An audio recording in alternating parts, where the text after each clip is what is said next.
You're listening to the Vint Podcast, where we bring you interviews and stories from around the world of wine and spirits. From winemakers and critics to sommeliers and master distillers, we'll explore the people and businesses who are instrumental in shaping the future of today's food and drinks culture. Enjoy the show. Hey everyone, welcome back to another episode of the Vint Podcast, a production of the Vint Marketplace, your source for premium wine and spirits at vintmarketplace.com. As always, I'm joined by Billy Galanko, who is raring to go for this special episode of the Vint Podcast. How you doing, Billy? Doing well. Yeah, I'm really excited for a couple of reasons. We have a couple of fun pieces of news, but our guest today is actually somebody who I came across just reading the news in the drinks business. Her name is Sarah Heller. She's a master of wine, and I reached out and she was gracious enough to join us. Really excited. It's kind of cool. We get these like quick turnarounds sometimes on people making news and coming on the podcast. Yeah, I think she's maybe one of our most accomplished in multiple different domains people we've had on the podcast in a while. So it was really cool. Yeah, for sure. She clearly knows a ton of languages.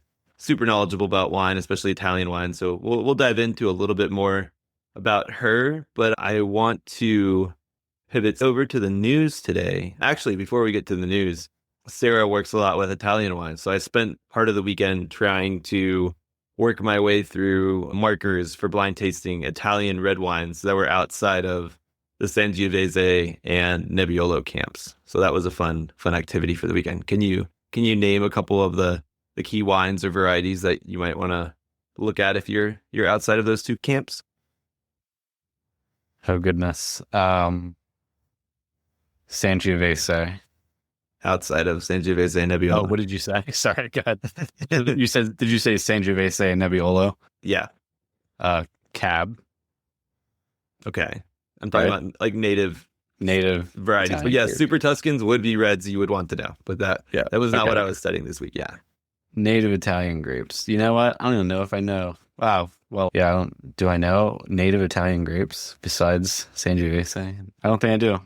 Well, say some and I'll tell you whether I know it, whether or not I know it. Yeah, you know a few of them.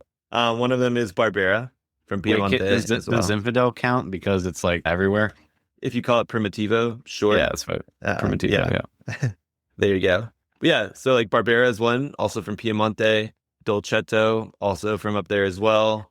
Galanko, which is from further south. And then I also was diving in Montepulciano from Abruzzo, Montepulciano d'Abruzzo. And last but not least, I had a few wines from Valpolicella, one of each of the tiers. So base Valpolicella Ripasso, and then full on Amarone. Yeah. I'm in that sounds like something I've heard of before. Italy, if you have to tier out the big European winemaking countries in terms of amount of exploration that I've done, Italy is the one that makes me most intimidating. I feel like France, Italy, Spain, Italy most intimidating. I wonder, that's interesting, I guess, from the sheer array and number of varieties grown. But I think one thing that they harped on a lot at our seminar for the MW, and just looking at them, they do have a lot of similar qualities. You tend to, in many of the wines, get like a dusty tannin, and you also get like higher acid in some of these. There's also like a volatile acidity aspect for some. But I think the acid and the dustiness of the tannin make a lot of these wines really approachable. A couple of them were actually my early wines one before I got into wine, one right as I was getting in. One is Montepulciano d'Abruzzo from the Marche, which is the Marche Abruzzo on the eastern side, across from Tuscany, the other way of Rome. One of the producers I used to get all the time when I lived in Richmond was Maschiarelli. They actually used to sell it at the Village Inn by the glass. And this is before I knew anything about wine. I was just like, cool, I like this wine. Let me get it. And I got a bottle here this weekend at Total Wine, and it was like $8.99 here. It was actually more money in Richmond like 10 years ago than it is now. I don't know how that works. They got that Total Wine distribution. I'm hoping that's it. I was like, oh no, are they dramatically expanding where they get their fruit from? Is it going to be super shitty? Excuse me. Is it going to be super bad? But I tasted it. I thought it was still showing really well. It didn't taste a lot cheaper, a lot lower quality, which is part of what I'm tasting for. That was cool. And then the other one, when I first started studying wine, signed up for that exam, I randomly drink a lot of Valpolicella Ripasso. Have you ever had one? Because I think it would be right up your alley. Yeah, I think just well, maybe there's who's the producer, the big producer. We talked about the producer, what they're writing on the Oh, front. Quintarelli? Yeah. Quintarelli, yeah. So I think I've had what is it like their Classico, that like their Classico Superior, and maybe the Amarone, maybe. Cool. Yeah. Well, I like, for me, and I think I just secretly like Amarone in general, but the Ripasso is made with, you basically make a base Valpolicella, which is lighter in body, easy drinking. The one I had ended up developing some really cool licorice notes, but then they put it back with the skins from the Amarone. So those skins that had been dried on a mat for a long time, they basically became raisinated. They made Amarone. Then they put them back with this wine, and it allows it to ferment up a couple more degrees of alcohol and gives it like this really cool, like rich, like mid mouthfeel, which is pretty cool because it still has the high acid from the blend of the varieties, which is predominantly Corvina. I hadn't had one in years because I used to drink it so much, thought I knew it, but it was like meeting an old friend. But it reminded me of like a new world kind of amount of fruit and stuff, but of a good acidity from being Italian. So Yeah, I need some of my variety songs. Like I have my Rhone variety song that helps me remember. Let's say the Rhone varieties: Grenache, Syrah, Mourvedre, Viognier, Marsanne, Roussanne. I don't nice know. song. Nice. So that's my Yeah. little song. That's my little song. But I only have one for the Rhone. I don't have any other. So I need to come up with more songs. Like Well, what's in for Burgundy, Chardonnay, Pinot Noir, Aligote. that's pretty good. That rhymes with Yeah, Aligote and Chardonnay. Yeah, there you go. Burgundy, Aligote.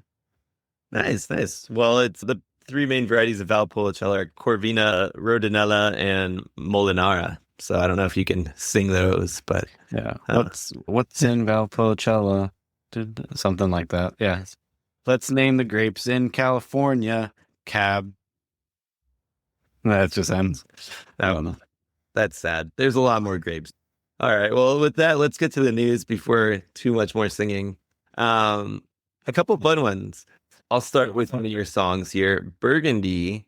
I hadn't been following this. So if there's two main kind of laws that impact how vineyards are handed down and eventually parceled out over time. One goes back to the Napoleonic times, basically saying that you need to, if you die and you're giving your land to your family, I think back then it needed to be basically evenly parceled out for all of your kids or all of the recipients. So that's one aspect. That's one reason a lot of these vineyards have been really chopped up over the years.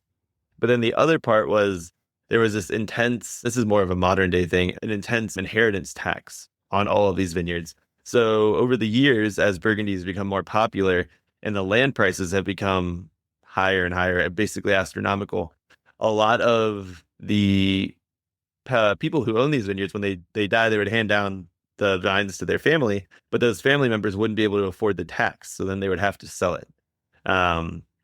So the big news is that the tax exempt threshold just went from 500,000 euros, which basically almost any vineyard in Burgundy that's in a prime area is going to be well over $500,000. And the new threshold is now 20 million euros. So it's allowing these vineyards to stay in family hands for longer, which is pretty exciting. Yeah, 500,000. That's not super high. In the US, the inheritance tax threshold is after 14 million. So it sounds like it's definitely the right upsizing, 20 million. Yeah. Yeah, sounds like it's about time. So that was pretty exciting. I'm glad it's not going to be just conglomerates owning these vineyard lands in Burgundy.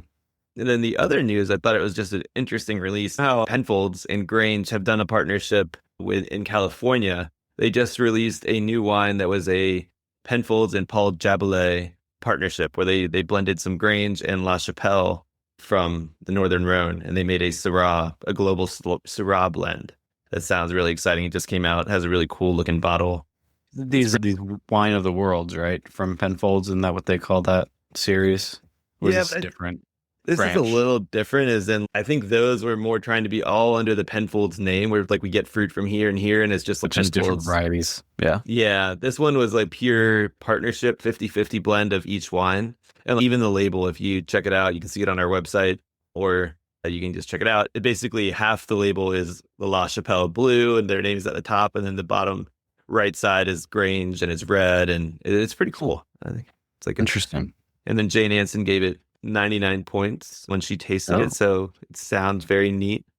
Hopefully, we'll be able to get some on the marketplace. Sounds like it's made in pretty small quantities, but That is cool. a very, very cool bottle. Just looked it up. If you buy based on the bottle on the shelf, this would be one to pick up. Yeah, it's definitely like a conversation starter. It's Also, don't think it's going to end up on any shelves, but yeah, it's cool. Except in your wealthy buddy's wine cellar. Yeah. But you think it will run like multiples above Grange intro price? Yeah, I think they had the pricing here. Let me pull it up real quick. I think it was now 1,200. I don't know. I couldn't tell if it was by the bottle price or if it was what. Yeah, well, let's play that fun game again. Am I saying a bottle price or a case price? So the Australian recommended retail is $3,500 a bottle. That's Australian dollars. And in France, the recommended was 2,600 euros a bottle. We're talking euros here. 2,600. 2,700-ish. 27.16, yeah. Okay. Current exchange rates. That's a fair bit for a single bottle. I would say so. Yep. It better, as they say, it better be good. That's what my family says. $200, it better be good. I like that. What are your main requirements for wine? Well, if it's above 100, it better be good. That's right. Yeah. Honestly, if it's above $15, it better be good. That's us. Awesome. Well, those are my two bits of news and Italian wines for the day. So let's get to more of an Italian wine expert with Sarah Heller in our interview.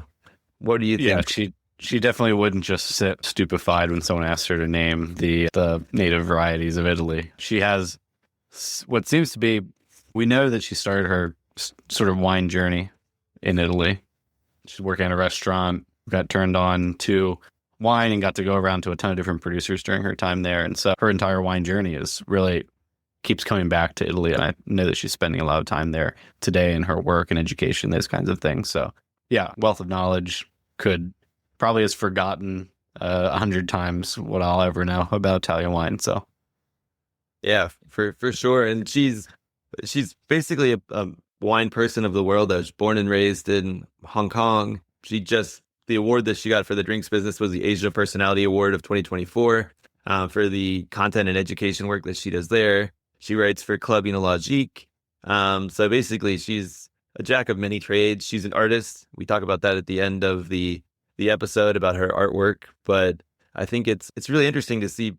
And I have a few friends like this in other fields too, where basically anything she really wants to put her mind to, she goes down the mastering route and goes down and wants to really become the best at it, which is why now after Master of Wine, she focused down in more the Italian side. And we talk about Vinitaly and the Academy, which is really trying to set the new bar for educational certification for Italian wines, which I had actually never heard about. Thought it was really, really fascinating. I also thought it was cool when you asked her what was her favorite wine. I think you qualified it well, because I don't like when people just ask you, and she had a pretty good answer for that as well. So that was cool. Yeah, a lot of people recently have asked me, what's your favorite wine? When I tell them I'm in like a wine company, and it's just like the worst, hardest question to answer. And like she said, and a lot of times the person asking doesn't actually care, but she gave a great answer. The other thing that I really enjoyed talking with her about was her art, her visual tasting notes series that she does. So she's an artist, basically paints a visual representation of tasting notes for given wines. And so you should stay on, listen to the whole episode, but even if you drop off here, you should go on, search Sarah Heller visual tasting notes. Really fascinating art pieces that she's done, showing what it's like to experience these select wines on the palate, and did it in art form. Really cool. Yeah, she did that for many years, and now she's working on a larger exhibition, slowing down on those and leaning in more in wine history, which is right up my alley too. So really, really cool stuff. She's really pushing the limits on a lot of different fronts here related to wine. Yeah, excited to get to that. Before we do, make sure to check out our wine and spirits retail store at vintmarketplace.com, where you can find fine wines from all over the world, one of the largest selections of wine in the U.S., and some of the most competitive pricing for enthusiasts and collectors. The Vint Marketplace is your go-to shop for stocking your wine cellar. And hopefully the Grange La Chapelle will be on the Vint Marketplace sometime in the near future as well. Without further ado, here's our interview with Sarah Heller, Master of Wine.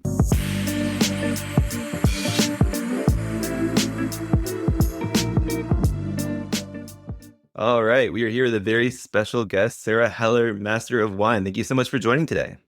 Thanks, Billy. Excited to be here. Yeah, no, it's really exciting to be able to speak with someone who became a Master of Wine at such a young age. I am also just starting my journey and will probably be like 20 years older than you by the time I finish. But yeah, we're really excited to hear a little bit about your journey and all the stuff that you're working on right now. Can you give our listeners maybe a little background on how you got into wine, and then we'll dive into each of your specialties? Sure. So I don't come from a wine making or even wine collecting family. It was my inroad into wine was through food. So I was at college. I was studying painting, actually, so totally unrelated. But I got interested in cooking, honestly, because it was the first time I'd really had to cook for myself and learn to cook. And it was the era of Top Chef, all of these things. I got swept up in that sort of movement and started taking classes at the French Culinary Institute in New York on the weekends. And from that, I thought I had this idea. I was going to open a restaurant. I wanted to go work in France. So I managed to accumulate enough credit that I didn't have to graduate late, and had this half year and said, parents, I would like to go to the French Culinary Institute. And they looked at the fees that would entail and decided it would be much better if I went somewhere and worked in a restaurant. And so we looked in France. Absolutely nobody was interested. And then managed to find a couple of options in Italy. And ultimately, I ended up in Piemonte, which I think to end up in Piemonte and not become interested in wine would have been a real waste of an opportunity at the very least. So my chef who took me under his wing there was very interested in wine. So we would drive around the countryside visiting wineries, probably much more than he really should have been doing for a kitchen intern. But as a result, I ended up going to Vinitaly as the representative of the restaurant because he got sick. And it opened up my eyes up to the fact that wine could be a career. It wasn't really something that anybody I knew in Hong Kong, for instance, growing up there in the 90s was doing. When I got back from my Italian sojourn, I started interning at an importer in New York City who was mainly focused on Italian wine again. And that, again, really built my enthusiasm for the idea of working in the industry. Unfortunately, right after I graduated, they sent me to a couple of different wineries to try and get some hands-on winemaking experience. And partway into my first one, I fell into a concrete vat and fractured my spine, which is fine now. But as a result, ended up moving back to Hong Kong, which had not been my intention. But then through, I guess, serendipity, found myself in this incredible wine market. Right, it was a few years after they had eliminated tax on wine. And so the Chinese wine market was booming. It was also before austerity in China. So it was that magic window and everything seemed like it was possible. Yeah. And I started working with Deborah Mayberg, who was one of the first masters of wine in Asia. And again, just really expanded my idea of what was possible in the wine industry. Wow. I want to pause on the having an incident like that did deter you from going back into the winery. Feels like maybe a little bit traumatic to deter you from that side. Obviously, it's not like, anytime I walk into a winery, there's going to be an accident. But did that sort of push you away from wanting to be on the floor? Certainly didn't think that winemaking was the right path for me. I should have. Yeah, it was traumatic, but I think just the nature of what happened next, in a way, I've come to see it for years and years as sort of a stroke of fortune. Although I obviously wouldn't, I don't think feel that way if it had left lasting damage. So, yeah. And when you came back to Hong Kong, paint a better picture maybe for our audience, what it was like then, maybe how it's changed a little bit. There's two drastic time periods of wine is booming, everyone's buying everything. Yeah. Absolutely. The boom in the wine market in Hong Kong due to this effort by the government to invite in more wine trade. They really saw it as a strategic decision.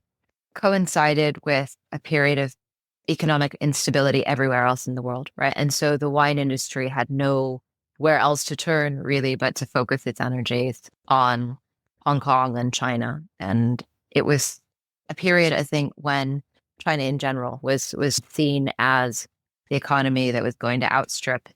And the wine industry had made some inroads into the market, but it was really a very, very Bordeaux dominant at that time. The Bordeaux wine school had gotten into China and Hong Kong early and had really indoctrinated everybody with this idea that fine wine was Bordeaux. I remember at that point, even talking about Burgundy, nobody was interested. I remember my WSET level 2 class, the first formal wine education that I got. And there was a woman in my class saying, I don't like that Burgundy stuff, too thin and watery, which of course, within the next 5-10 years from that became the total opposite. You would go to sort of collectors' dinners in Hong Kong and it would be Burgundy only. You would be shunned if you brought a Pomerol. So it's a very, say, conservative market in the sense that people are not really looking for the next big thing, or they certainly weren't at that point in time.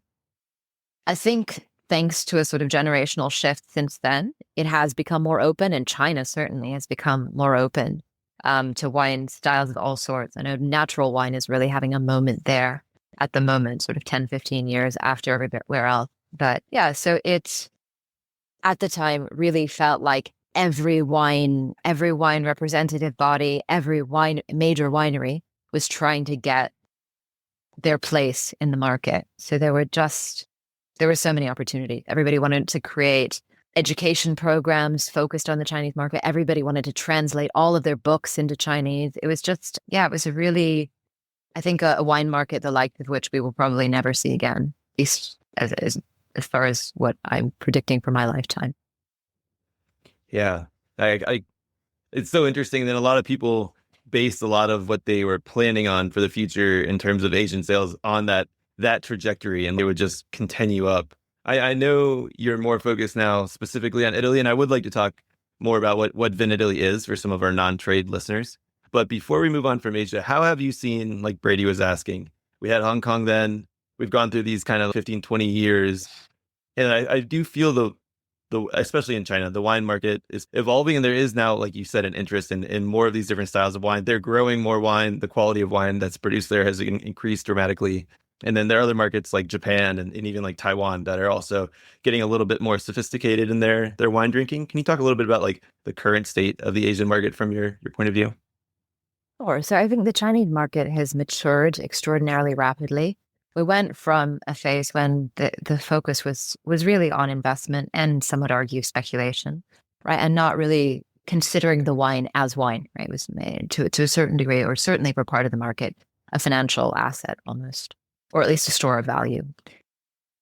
Since then, the level of interest in wine as something to be enjoyed, right? Something to be celebrated, something to be studied has really been extraordinary, and I think extraordinarily quickly.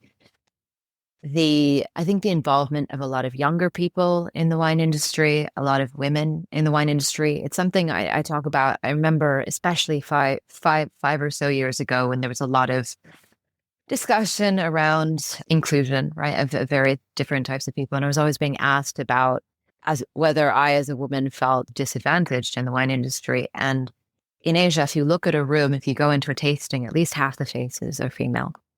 I think because it's so much newer of an industry, you don't have the kind of entrenched businesses that had this sort of male dominant culture. And so the involvement of a lot of younger people has brought in wine styles from elsewhere. I was helping out a friend actually find some brands for her wine portfolio. She'd been importing Austrian wine for a number of years, which it was new. I think would be news to some people who have this idea that Chinese consumers are only interested in red wine, that Austrian wine was actually doing quite well. White wine was really picking up. And we were looking at adding some Italian producers to her portfolio. And we were struck by how many were already in the market. It really is a place where I think because it's somewhat easier to establish, certainly in Hong Kong, it's a lot easier to establish an importer relationship. China's a little bit more complicated. But even just the level of diversity of producers has gone up dramatically. At the same time, it's been a really difficult couple of years for the wine trade in China. And I think that's forced producers to really look more seriously at other parts of Asia. I know that Bangkok is having a moment right now due to sort of a change in the taxation on wine. Southeast Asia has always been quite challenging because of higher taxes on wine, religious attitudes towards alcohol consumption, etc. But I think even there, starting to see, I think largely driven by collectors and people who travel a lot and have a very international outlook, a demand for wine to be available and higher quality and more diverse wine to be available. An interesting one when you mention Japan is that this is anecdotal, but one of my contacts in China talking about how because of a slump, as it were, in the fine wine trade in China, a lot of fine wine bottles ending up in Japan with China import labels, which seems totally insane to me, given the amount of hassle and the taxes required to get a bottle into China. But I think something of an indicator of the challenges facing the fine wine trade in China at the moment. All right. That is really interesting. I always thought a lot of importer relationships had already been established in Japan previously. I would expect it to be going the other way, Japan into China from there, maybe. But also what you were saying about Bangkok too is interesting. I was there over the holidays and just walking around trying to find both in like on trade and off trade, just looking at what was available. And I was actually surprised by the size of the city. I wasn't familiar with the tax policies before. So I thought a big city like that would have really extensive wine offerings. We had just been in Taipei. So I was like comparing the two, and I was pretty shocked about how few options there were in Bangkok at the time. So I'd be interested to see how that evolves as well. Definitely. I think it's fairly new. And I think very much top-down driven. For example, there's a fine wine merchant in Hong Kong called the Fine Wine Experience. That they've been a big player in the Burgundy market and have brought Alan Meadows into Hong Kong and China regularly for Burghound Symposium. And I think it's either the first or the second year that they're doing one in Bangkok, which I think to me is an indicator that the collector market has ripened into something that's really interesting for producers of that caliber and a critic of that caliber. I would agree that to date, the wine market in Thailand, as well as across Southeast Asia, is quite limited because of the complexity involved with import, because of the tax situation. To date, it's been, you really don't get anything like the diversity you would find in either Greater China or Japan, or even I'd say Korea. Wow. Yeah, that was actually, I'm going to Burgundy as part of the MW student trips. And I had actually emailed, we've had Alan on the podcast a couple times. And I was emailing with his wife, Miss Berghound, Erica, and we're going to be leaving for Asia speaking engagements. I was like, I didn't know you did speaking engagements there. That's cool. That's cool that they're growing. Cool. Well, I think that's a really good snapshot. I don't want to focus too much on Asia because I know it's not your full focus, but we really appreciate the insight. Can you pivot a little bit more we'll go back to Italy. Can you explain a little bit about what Vinitaly is? And then we'll talk about what you're doing regarding both writing and educating around Italy. Italian wine. Sure. So Vinitaly is effectively considered the national wine fair of Italy, even though it's a private, it's the brand of a private company. So Verona Fiere, which is based in Verona, and has any number of other fairs, the horse fair being one that's particularly celebrated. But the Vinitaly is the fair, but it also has a number of other activities around it, promulgated by an organization called Vinitaly International, headed by Stevie Kim. And so Vinitaly International Academy was born in 2015. So it's our 10th year this year. Very exciting. And the idea behind that was in concert with Vinitaly. So it's always takes place either the week before Vinitaly or a week or two before, to bring in people who have an expertise in Italian wine from all over the world and certify them, not necessarily yet to the level of the Master of Wine, but that really is our aspiration, is to be a standard bearer for Italian wine education throughout the world. And so when you step back and look at the region, when you first started working with Vinitaly, it sounds like your first experience was that back when you were interning at the restaurant, correct? That was the first time that you've gotten that exposure. How long was it since that first experience till you came back and were fully involved with the organization? Oh, well, so Not until that after your first, MW, or yeah, not until after my MW. So the first time I went to Vinitaly was in 2009, Mhm. but and then the first time when I actually went to Vinitaly International Academy, I was there as a student. So it was before I got my Master of Wine. So that was in 2015. And then I started working with Vinitaly on the Academy in 2018. So that's many cool. years Yeah. together. Yeah. I was thinking this past weekend, whenever the Super Bowl was, Right. there's some people where I went where we had a party and I brought wine. And when people hear that you're in the wine business, especially if they don't know too much about wine, they might say something like, "What's your favorite wine?" Which is just a terrible question to ask in general. But I'm sure you get something similar, even just, "What's your favorite Italian wine?" I want to ask you, what's your response as an MW? Obviously, someone who has extremely broad knowledge of the market. What do you say to something like that is interesting and moves the conversation forward? I really try to gauge how interested the person is in the Well, answer. If this is like something people often say reflexively, and I understand, right? You Yeah. don't, especially people who are not comfortable talking about wine. What are they going to say? And so in that case, I try not to give a 45-minute answer. I try to, and I also try to choose something that I think is reasonably likely they will have heard of, Mm. at least in passing. The impolitic truth is I still love Barolo and Barbaresco.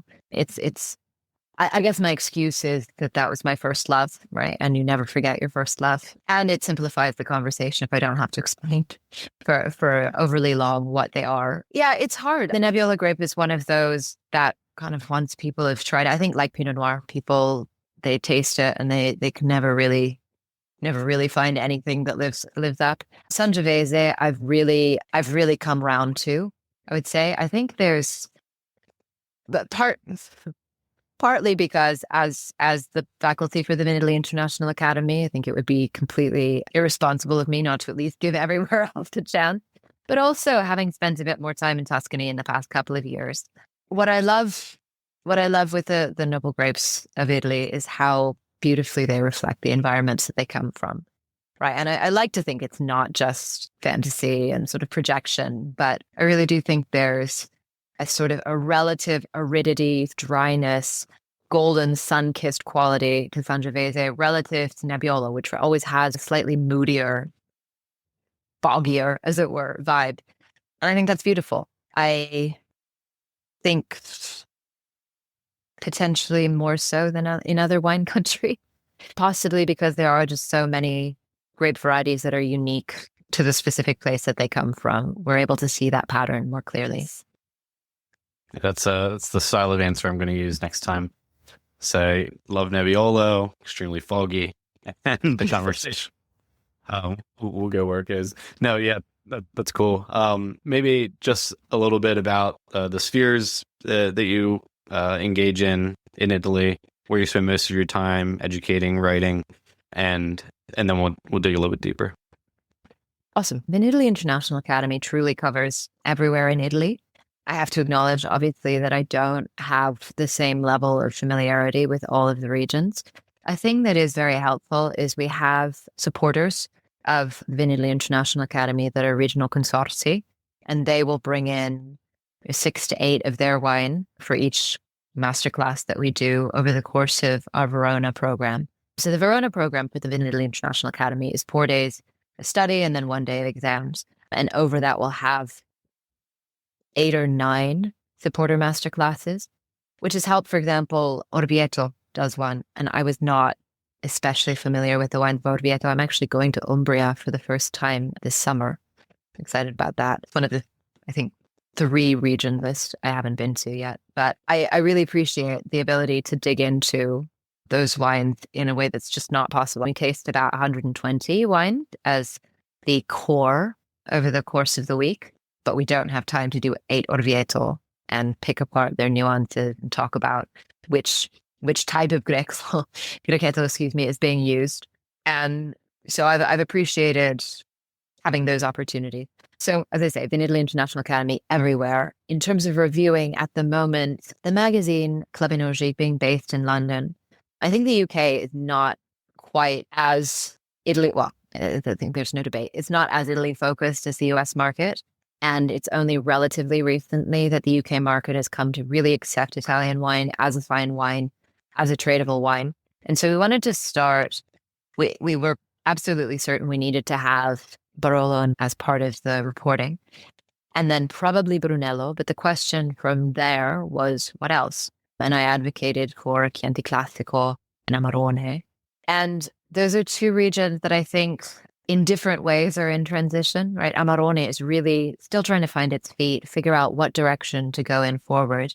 I've just come back from the Anteprima for 2020, and I think I see a slight narrowing of the focus, but it's such a big region. There's so many different grape varieties, and there's so many different sort of, because of Appassimento, because there is this much greater man-made component, the impact of people's differing views on what the direction forward is, I think, is greater. Chianti Classico, meanwhile, I think has, with the Gran Selezione category, which is still a little bit controversial, but many people agree that it has brought a level of seriousness to the way that the wine region is viewed anyway. Setting aside how wines are made, we can say that wines are being made in a serious way, or have been being made in a serious way for decades. But it's a question of perception. I think ultimately most people are coming around to the fact that it's been very helpful. Have you seen any in the US, particularly the broader interest in Prosecco opening people's eyes to other Italian white wines that maybe haven't been on the radar of consumers in the past? I have to admit, I don't spend that much time in my own market. So I'm based in Seattle, but I don't, when I'm here, a lot of the time I'm writing, I'm making videos, I'm painting. I haven't been as active as I probably should be in the local market. So the ones that I have more exposure to are the ones where we've done Vinitaly International Academy editions. So that's Chicago and New York. And New York is, of course, the very first place that I became involved with the wine industry. Prosecco is such a sort of split category in the sense that you have Prosecco DOC, right? That's I think still largely perceived as a casual consumption wine, and I think that's fine. It fits that space very well. Prosecco Superiore, Valdobbiadene, Conigliano. The variations on the way that you can describe it, I think, are infinite and part of the challenge for those of us who really want to be out there advocating for it as a premium, or even, dare I say it, approaching fine wine category. It's interesting. I think they're also a region in transition. We have them as one of the supporters, so they bring in their range of 8 to 10 wines each time. And in the last couple of sessions, we've been focusing on site specificity, and all of the wines have had much lower levels of residual sugar. And I think that's been conceived of as a way to allow site specificity to speak a little bit more clearly. But it's a real adjustment, right? And I worry that it's a trend. It's a trend driven by a couple of things. One, obviously, by champagne becoming drier and drier, but also by everybody being a bit more health conscious, being more conscious about consuming sugar. But it really changes the aromatic profile. And a big part of what Prosecco's identity, even at the high end, is its aromatic expressiveness. And to curtail that, I think it's going to take a couple of years to adjust the levers to the correct degree and figure out exactly what is giving site expression and what's still giving pleasure, right? Because that's why we drink ultimately. It is for pleasure. That makes a lot of sense. I was mainly asking because I got into wine in a weird way. I basically didn't really drink wine until my mid-20s, and then studied for SOM exams and became a certified SOM within 5 months of starting just to learn about wine. So for me, I would listen to podcasts, and I was like, one of them was the white wines of Italy. So I was first introduced to like Fiano and Verdicchio and like Soave, but like Soave Classico rather than just Soave as my intro. So I was like, whoa, these are really interesting white wines. Why aren't people drinking more of these? And now I realize people only think of I guess in the UK, they might think of just Soave as like a base kind of bland wine. In the US, same thing with Pinot Grigio, just writ large. So that's why I was asking, because I think there's so much interesting white wine, especially, and even in Friuli, some of the skin contact stuff too. There's so much out there. I was wondering what inroads people are going that way, because I think, at least for our customers, most people just think red wine, Italy. That's how it goes. Absolutely. I'm so glad you brought it up. The Vinitaly International Academy, big project of ours, is to add nuance to people's understanding of Italian white wine and its potential as a fine wine. For a couple of years, I've also been pushing to maybe expand coverage of the fine wines to include at least a white wine. Soave is one definitely on my radar.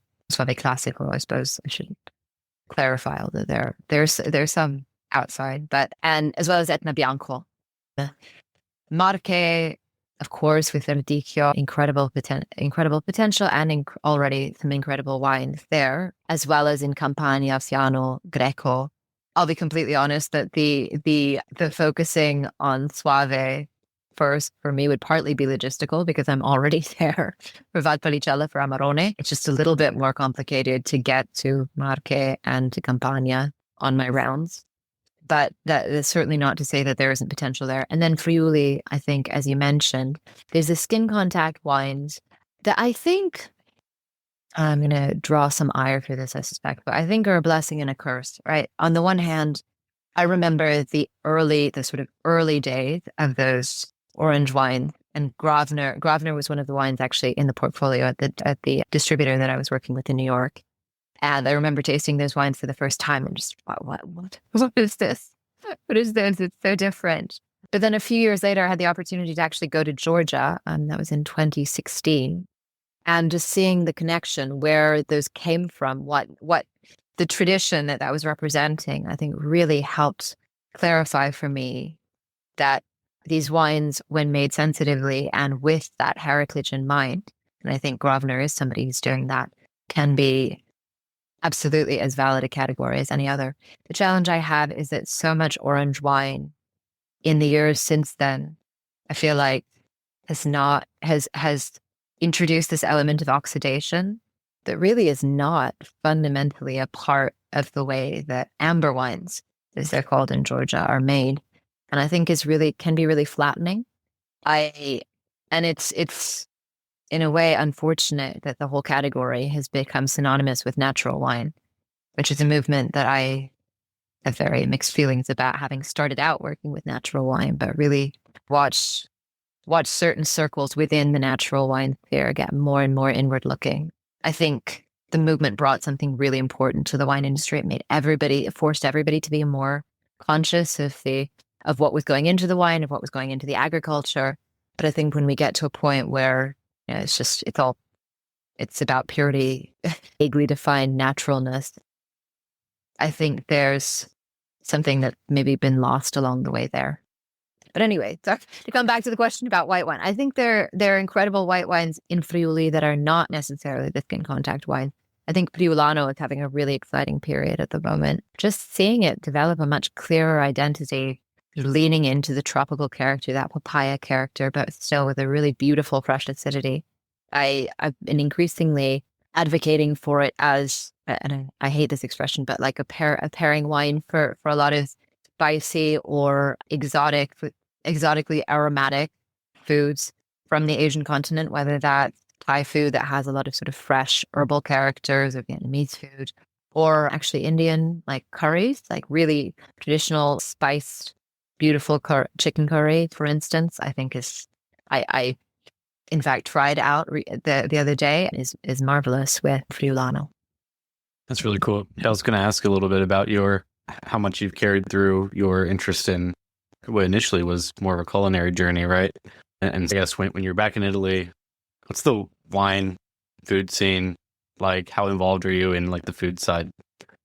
I wish I were a little bit more involved in the food scene, to be honest. So food is a really important part of the Vinitaly International Academy, to the extent that we talk about each region culinary history and sort of cultural history as a whole as the context for a lot of the wine. I think a lot of the time we discuss wine outside of its context, whether that's outside its historical context, outside of its culinary context. I think the aesthetics of the place that a wine was developed, I think, have a huge impact on the way people experience it in their day-to-day lives. And I think the richness of wine is lost when we go too far down the sort of technical rabbit hole. I know, sorry, Billy, you're at the start of your MW journey, and I have huge value for what the MW does and what we do as part of the study process. But for me, coming out of that, it was really important to reinfuse everything with its cultural context, with the sort of the subjectivity, as it were, that you lose when you of necessity are taking a super objective approach. And yeah, a point of difference, I would say, in the Vinitaly International Academy is that we try to place emphasis on, for example, historical figures who changed the course of wine history in their region. We try to bear in mind the food history going back to the Middle Ages or earlier. There's a simplistic way of looking at Italian food history that just talks about campanilismo, for example, and talking about how well each region developed its dishes, and these are unique to this place and can't be found anywhere else. And I think that's true, but that's just one level. I think we try to dig into the ways that the history of trade, the history of different peoples colonizing different parts of the Italian peninsula. It's probably one of the parts of Europe that's had the most different people in it over time. And really looking at the richness and the layering and the changes that brought over time is a really important part of what we do. Yeah, you have me actually thinking. Now, I listened to Hugh Johnson's The Story of Wine a while back, and I was surprised to see how much the geopolitics impacted some of the wine, just the wine history in Italy. I think it was the Kingdom of Sardinia, which included Piemonte, and just some of the little things there were like rulers actually had impacts on like how the wine was made, the styles. Yeah, it's fascinating. I think people should read more. And then also everybody knows about Chianti and the original boundaries, I assume. Could you talk a little bit about, not to get off the food topic necessarily, Brady, but before we run out of time, I want to talk about your art a little bit. And I think the history is a perfect segue. Can you just talk a little bit about the art that you've done in conjunction with your passion for wine, kind of weaving those two, and then the project that you're working on that'll maybe be done next year? Thank you. Yeah. So I'll come back to the we.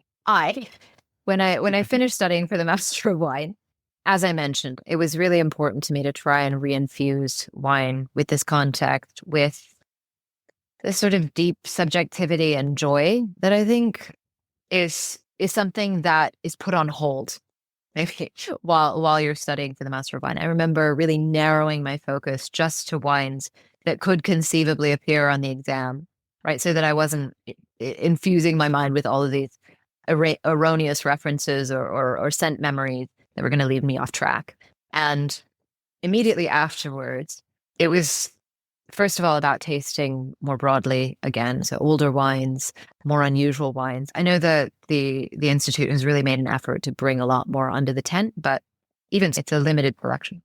But then also thinking about the way I was communicating and the sort of very dry, objective style of exams, and really thinking about what my voice was going to be on the other side. And having studied painting in my life before wine, I thought maybe some sort of visual thing, some sort of rubric would be useful as a way to communicate. And I'd seen, of course, like Wine Folly has the spidergrams. There you can see Elaine Chacon Brown has beautiful illustrations that show some of the notes that she finds in wines. And I think all of that is beautiful. And I was thinking about what is the specific mode that for me expresses what I derive from wine. And it was something just a little bit more abstract. I really wanted to focus on finding a type of imagery that couldn't be expressed with words, right? That it would be giving people something. And I think part of this was coming out of the fact that I was working in the Asian market still at that point. And there was all of this anxiety around how we translate Western tasting notes for Chinese consumers, not just in terms of the language, but also in terms of the availability of fruit, for example, or A classic example is cinnamon, right? Cinnamon in the West is mainly used in sweet dishes. Cinnamon in a Chinese context is part of the five spice that's often in savory dishes, right? So the way in which we conceive of even the same spice is very different. And so stepping back also, a discovery through my research paper was that the language that people respond to the most was actually not specific aroma descriptors so much as vague, abstract terminology, right? That's really what captures the imagination, draws people in much more so than saying, this smells like hawthorn, or this smells like goji berry. And I decided that it would be a couple of simple elements to begin with. It would be the color, it would be the shape, it would be a sense of progression from the start to the finish, and that would be the image. And they were very simple to begin with. And largely, frankly, it came out of the fact that I wanted something I could post on Instagram that wasn't a bottle shot. So just these little collages, and very quick to make and very easy. And over time, I started to think about how more of the context could actually be brought into these images in a way that would be enriching and more akin to the way that we experience wine, right? We don't sit around generally with other people drinking wine blind. Maybe we taste it blind to begin with, right? But we talk about who made the wine, where it came from, what the grape varieties were. All of this information and richness and these sort of elusive factors, I think I wanted to bring into the images that I was making. For instance, in an image that I made of Le Pergole Torte, right, with the Minetti family, they were steel industrialists, right? So there's a steeliness that I find to the texture of the wine, to the tannins, but that also is a reference to the history. Like it all comes together because the images are meant to be more evocative than necessarily objectively describing exactly what the wine is like without all that context stripped away. So that was the initial phase, a series I called the Visual Tasting Notes. Since then, I've really slowed down. I was making at one point one of those every day, which was a lot, to be honest, and started to feel a little bit repetitive. And so a new project that I'm working on with my art agent, who is in the process of building an exhibition on the history of wine originating from the middle or the eastern part of the Eurasian continent, coming to the west and then going back to the east. So it's this sort of beautiful arc of history.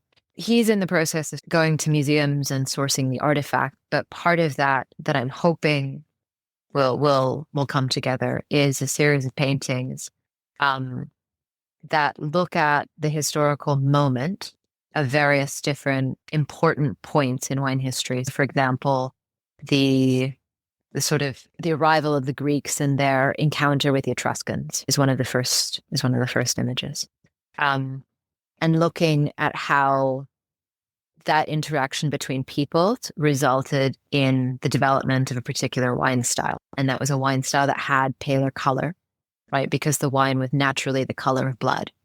And so there'll still be an element in the paintings that is like a tasting note of that wine, but it'll also include all of this sort of visual artifact from that time, looking at the tomb paintings that you get from the Etruscans, looking at the vase paintings that you get from the Greeks, and how that sort of came together syncretically. Yeah, your tasting note art pieces, they meant to demonstrate sort of the way that you experience the wine on the palate, because that's what the image makes me think of, is just like flavor, sensory rushing over your palate. I think it's really cool. And mainly focused on like specific wines and vintages, right? Yeah. Less, Chianti, but specific wine, right? And a specific producer and a specific vintage. Yeah. In fact, the visual tasting notes that I've created, that I started creating in 2018 and up until, say, the last few years, were really a single moment. Like it's a snapshot. It's a single instance in which I'm tasting a wine. And I felt that therefore it's appropriate to insert my subjectivity into it completely, right? Because it's just what I happen to be getting at that time. I think there's a little bit of intellectual honesty required in the way that we taste wine. We especially in wine criticism, where we write as if, to a degree, as if that's just the way the wine is. I really appreciate when critics are specific about when the wine was tasted, the context in which it was tasted, right? It's completely different tasting at the winery versus blind in a basement under the consola, where I have absolutely nothing to latch on to make me think anything different. And we try to be transparent about that when we publish notes. Yeah, and I think most responsible critics are doing the same. I don't know how many pieces you're going to have to go along with the wine exhibit, but I think one has to somehow incorporate animal skins and how they used to be carrying wine. That was one of the most interesting and like eye-opening things, like even in the Spanish culture, but also like in the very like Armenian days, I was fascinated by the fact that they would bring down the wine in some animal skins sometimes, and then also, or no, was it the boats were made of animal skins at that time? Sorry. But then they would just pack up the skins and then walk back up the upriver. But then the Spanish side of things, where they would actually, the tradition was to store and ship wines in animal skins. And that came all the way over to the New World and also here in California. And for a while, I thought it was fascinating that like that people equated the flavor of the wine was also, the quality of it was equated with the skins as well. The better wine was maybe had some other treatment. So yeah, anyway, sorry to go off on a ramble there, but that's what you got me thinking about with your history and vessels. You have to have at least some inside out cow skin somewhere. Yeah.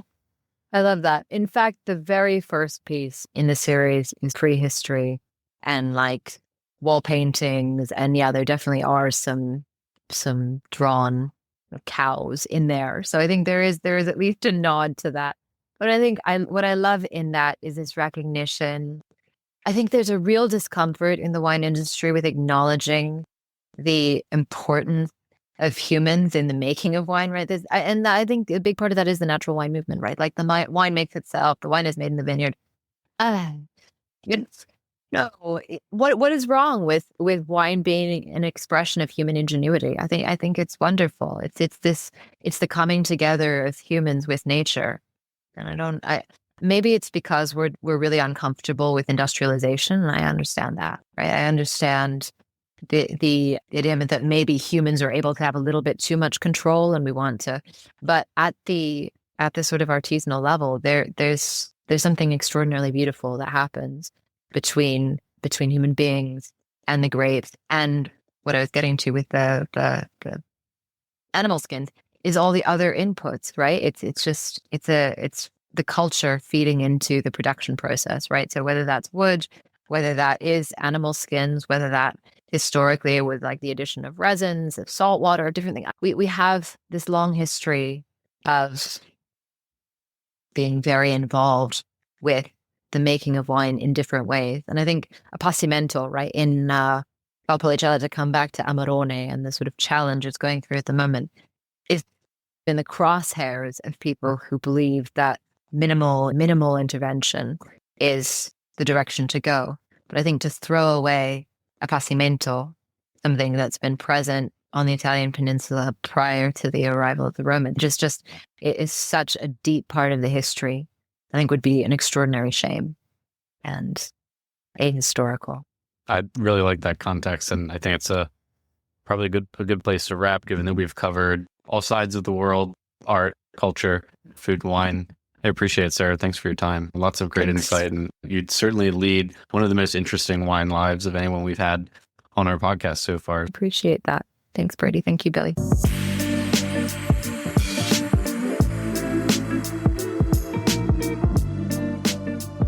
All right, that is our interview with Sarah Heller. I hope everybody learned a little bit about the emerging Asian market and a lot about Italian wines.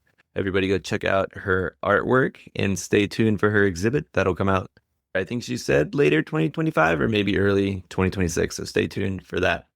In the meantime, that is our episode for this week, and we'll be back with another episode next week. Cheers.